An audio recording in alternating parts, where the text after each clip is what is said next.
She laughed in my face in front of everyone, said I was lucky. She even brought me to the anniversary gala at all. They thought I'd swallow it. They thought I'd keep smiling while she clung to her special guest. But if they expected me to stay quiet forever, they should have known better.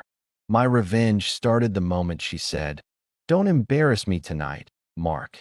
Before we dive in, hit subscribe, drop a like, and tell me in the comments if you've ever been disrespected in public. Your support means everything.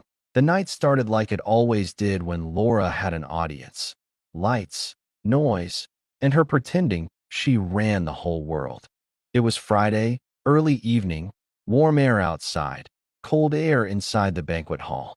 Chandeliers glowed like a movie set. Everyone was dressed up, polished shoes, tight smiles, hands holding champagne they didn't even like. I had just finished fixing a busted furnace for a client across town and barely had time to change. My shirt was ironed, but not fancy enough for her taste. She let me know. "Try to stand straighter," she whispered at the entrance, adjusting my collar like I was a kid. "The board members are here tonight." I didn't respond. No point. She wasn't talking to me. She was talking at me. Ever since she'd started climbing the ranks at her real estate firm, she treated me like something she'd picked up at a yard sale. Useful, but not something to brag about. Inside, the hall buzzed with chatter. Tables covered in white linen. A string quartet warming up near the stage. I could smell roast beef, candles, too much perfume. The night should have felt elegant. Instead, it felt like I'd walked into a trap. Her coworkers swarmed her the second we stepped in. "Laura, you look incredible. Oh my God, who did your hair? You brought Mark. How sweet." Sweet. That word always landed wrong. Like they were patting a dog. Laura beamed, soaking it in. She looped her arm through mine, but only loosely, like she didn't want to wrinkle her dress. "This is an important night," she murmured. "Please don't, you know, overreact if you get uncomfortable." Overreact? Uncomfortable? I wasn't sure what she meant. Not yet that we drifted toward the drink table. I poured myself a Coke. She grabbed champagne. And then, right on cue, her voice brightened 2 octaves. "Oh my God, Daniel. You made it." I turned. Tall guy. Perfect hair. Perfect teeth. A suit that screamed money. He gave her a hug that lasted 2 beats too long. "This is my mentor," she said, emphasizing the word like it meant more. "Daniel practically taught me everything." He grinned at her like he agreed that I offered my hand. "Mark." He shook it, barely. More like he let my hand touch his fingertips. "Right. Laura's partner. Partner. Not boyfriend. Not fiancé. Not man she lived with. Partner." Like I was her lab assistant. The conversation shifted instantly. The two of them reminiscing about late nights at the office, big deals they pulled off, private jokes that didn't include me. She laughed too loudly at everything he said, leaned in too close, touched his arm more than she touched mine. People around us noticed. A few coworkers shared looks. One woman raised her eyebrows. A guy smirked like he knew something I didn't. I stood there quietly, sipping my Coke, listening, observing. Laura didn't introduce me again, didn't include me, didn't even look at me except to give a subtle hand gesture telling me to move slightly, so I wasn't blocking the light. It was when she said it, when she turned to him and said, laughing, "Ignore Mark, he gets intimidated at events like this," that something inside me shifted. The people around us chuckled politely. She didn't notice the way my expression didn't change. She thought I'd take it. She always thought that. But I learned a long time ago, silence isn't weakness. Sometimes silence is sharpening the blade. The string quartet started playing softly. Dinner was about to begin. Laura hooked her arm through Daniel's again, his, not mine, and said, "Come on, we're at the front table. Important people only." I stopped walking. She turned, irritated. "Mark, what are you doing? Don't make a scene." I looked at her calmly. No raised voice. No accusation. No argument. Just quiet. The kind that makes people uneasy. She didn't expect that. Not from me. "Are you coming or not?" she snapped, cheeks flushing as a few heads turned. That I smiled faintly. Not a happy smile. more like a door closing softly. And right then, right there, in the middle of the glittering hall with everyone watching, I made a decision that would change the entire night, a decision that would leave Laura wishing she never opened her mouth. I didn't answer her right away. I just stood there, letting the noise of the room settle around us. The clinking glasses, the string quartet tuning between songs, the hum of conversations fading as more people realized Laura and I were no longer moving toward the front table. Laura hated pauses like this. She needed control, needed momentum, needed to steer the scene. A pause meant someone else was holding the wheel. I finally murmured, "You go ahead," keeping my expression unreadable. Her eyes narrowed, confusion mixing with irritation. "Mark, stop being weird. The board is waiting. Daniel is waiting. Just come on." She tugged at my sleeve like I was embarrassing her with my refusal to heel on command. The irony. I stepped back a little, giving her space, but not in the way she expected. "I'll join you later," I said. Quiet, calm, polite. And she didn't know what to do with that tone. It wasn't argumentative, wasn't submissive, wasn't anything she could manipulate. She turned to Daniel, as if hoping he'd throw her a lifeline. He shrugged and said, "Let him be. Some guys aren't built for big events." The smirk was subtle, but I caught it. So did two people behind him. And Laura laughed. Too loud, too quick, like she needed to match his tone. "Right. Well, come on," she said to him. "Not me," and walked toward the front table, all poise and sparkle, like the moment didn't sting her pride. But it did. Her shoulders were too stiff. Her smile was a little too tight. I watched the two of them drift through the crowd together, her hand resting lightly on his arm. Not intimate exactly, but not distant either. People noticed. I could feel the eyes, the whispering. "Isn't she here with him?" Looks thrown in my direction. Fine. Let them watch.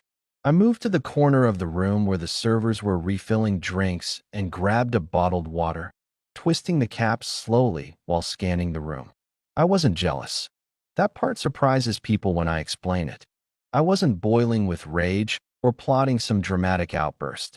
What I felt was something colder, cleaner, like a window had opened and fresh air finally came through. Because when someone shows you who they truly are in public, with witnesses, you don't have to question anything anymore. The front table was positioned near the stage, all 8 seats filled with executives and spouses. Except one, mine.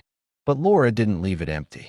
She gestured for someone to take it, a young guy from accounting, maybe mid-20s, nervous, grateful for the sudden upgrade. The symbolism couldn't have been louder if she'd taken a megaphone and announced, "My partner doesn't matter enough to be here." People watched. And again, fine. Let them watch. At one point, Daniel leaned toward her, whispering something. She tilted her head back and laughed, hand touching his forearm. Her eyes drifted toward me for just a fraction of a second, maybe expecting me to glare or sulk or pretend not to notice. Instead, I looked right back at her with the calmest expression I've ever worn in my life. No jealousy, no anger, just clarity. She blinked, startled, and looked away. A server approached with a tray of hors d'oeuvres. I took one, more out of instinct than hunger. The room felt chilly, even with all the warm lighting.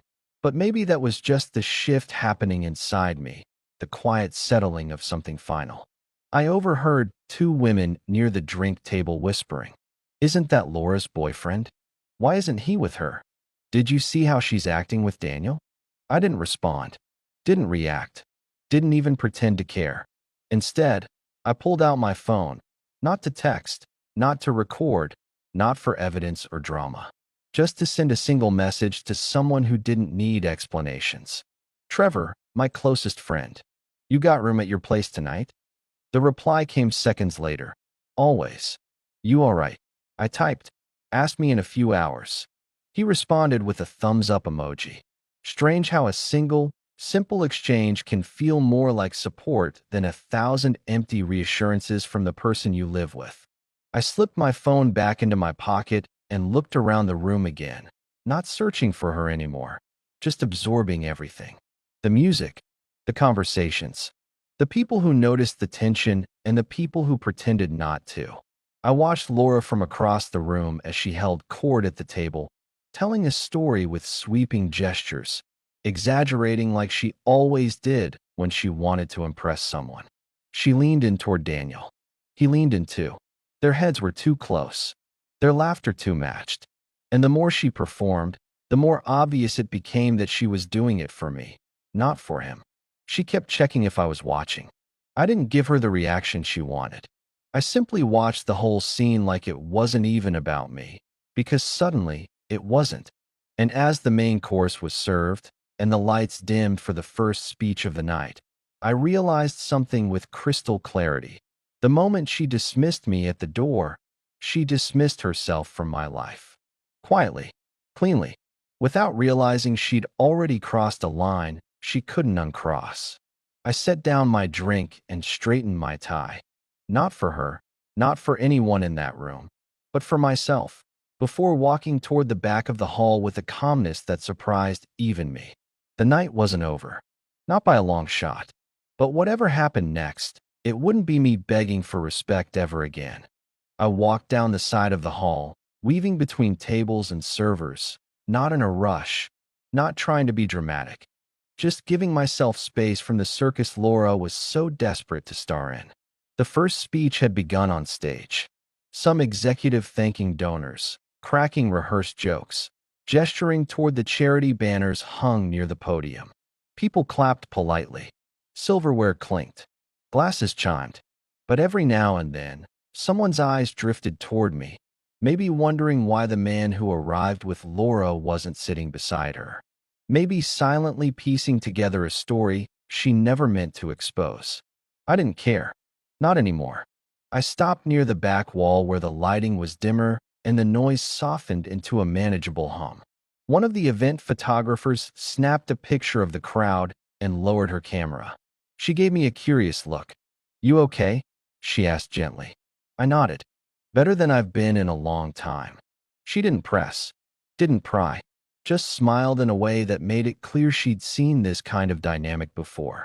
"If you need a quiet area," she said, pointing toward a small side hallway, "there's an empty lounge over there." I thanked her and walked that way, pausing at the threshold. The lounge was dark except for a lamp in the corner, casting a warm glow on a few scattered chairs and a glass coffee table. Silence. Real silence. I stood there alone, thinking about the past 3 years with Laura, the good moments, yes, but also the thousand little cuts I shrugged off because I thought they were normal. Jokes made at my expense. Plans changed without asking me. Her habit of telling people, "Mark doesn't mind," even when I did. All those moments were weight. And tonight, that weight finally slipped off. I felt lighter with every breath. My phone buzzed again. A text from Trevor. "Need me to pick you up?" I typed back, "No, I'm good. Just preparing." "Preparing for what?" he wrote. I stared at the screen a moment before typing. "Truth." I put the phone away and walked back out toward the hall. Not toward Laura, not toward the stage, just toward the center of the room where everything intersected. The speeches, the tables, the servers, the whispers.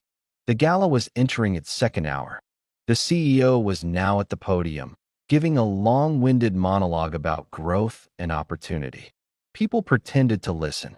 A few covertly checked their phones. Others scanned the room. When I stepped back into the crowd, a couple at a nearby table glanced at me and then subtly at Laura. The woman whispered something behind her hand. The man nodded slowly, understanding before she finished the sentence. Amazing how strangers can see patterns the people in them refuse to acknowledge.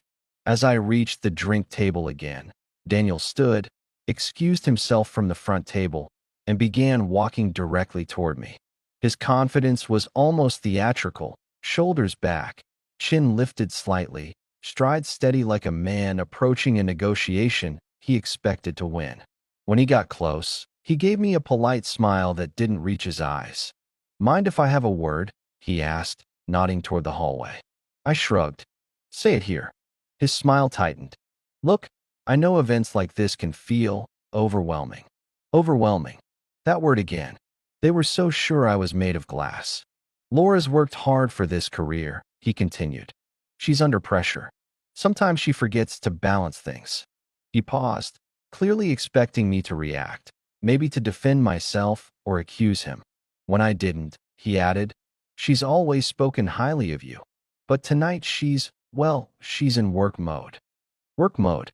Like that excused everything. He shifted his weight, lowering his voice. I just wanted to check in. Make sure you weren't misreading things. I looked at him, and for the first time that night, I let a small hint of expression show. A raised brow, subtle but sharp. Misreading? He cleared his throat. You know how she is. Friendly. Energetic. She didn't mean to make you uncomfortable. I tilted my head slightly. Funny. She's the one who seemed uncomfortable when I didn't sit where she wanted. His smile faltered, but only for a moment. He'd trained his face well. These events require poise. And fixtures, I said. Furniture. Props. The irony didn't miss him. He looked away briefly.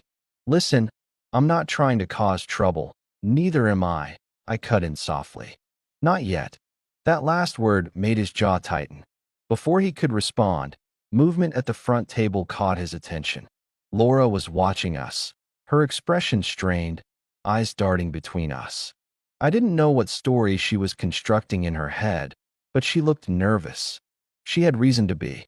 Daniel straightened his jacket. Well, if you need anything, just ask. I nodded once. He walked back to the table, slower this time. He looked thoughtful, maybe uneasy. Good. I stayed exactly where I was, unnoticed by most, but noticed enough by the right people. That's when the COO walked onto the stage and said, before we bring out our final speakers tonight, we have a short video presentation highlighting the team leaders who exceeded this year's goals. Laura straightened in her chair, smoothing her dress. Her big moment. The lights dimmed. The screen illuminated. Music swelled. Photos flashed. Sales teams, realtors shaking hands, contract signings. Then came the individual highlights. Applause rose in waves as names appeared. And then, there she was. Laura Bennett, lead negotiator, Silver Crest Realty. Her photo filled the screen. Everyone clapped. She lifted her chin with pride. But something else appeared on the screen, something she didn't expect. A second photo. One no one should have had. One she sure as hell didn't submit. And the room reacted. A ripple. A shift. A sharp collective inhale. Because whatever that extra photo was, it wasn't professional. It wasn't flattering. And it wasn't something she ever wanted projected on a 20-foot screen in front of her entire industry. And as the murmurs rose and Laura's hand flew to her mouth, eyes wide with shock, I just stood there in the darkened hall. Quiet. Still. Calm. The truth had finally stepped into the light. For a second, the entire hall froze. The lights from the giant screen washed across every stunned face, catching reflections in wine glasses and silverware. People leaned forward instinctively, squinting as if they couldn't trust what they were seeing. It wasn't anything obscene, nothing illegal, nothing YouTube would ban, but it was intimate. Too intimate for a gala. A selfie Laura took months ago, angled just so, meant for someone she trusted privately, except it wasn't me. And everyone in the room could tell that. The lighting, the pose, the look in her eyes. It was obviously not taken for a boyfriend fixing furnaces. It was taken for someone she wanted to impress. Someone she wanted to pull closer.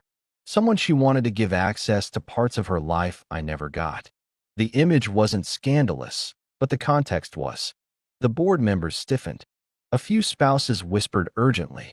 Someone in the back gasped loud enough for half the hall to hear.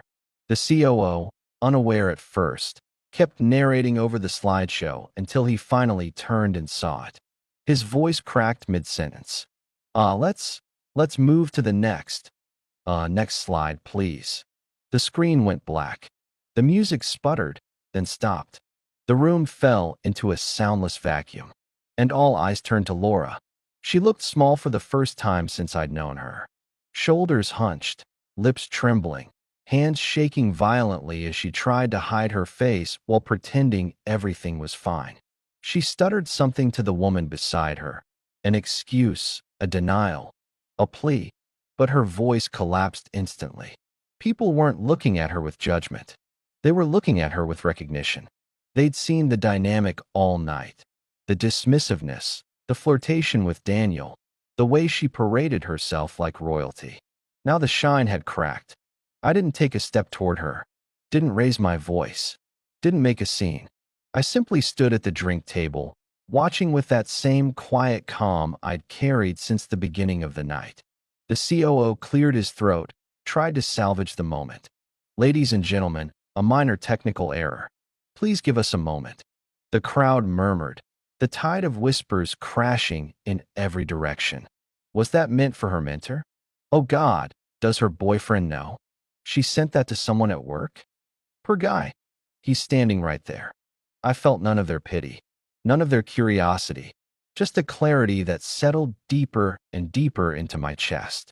Laura finally stumbled away from the front table and pushed through the aisle toward me, her heels clicking unevenly, her breath coming in shallow bursts.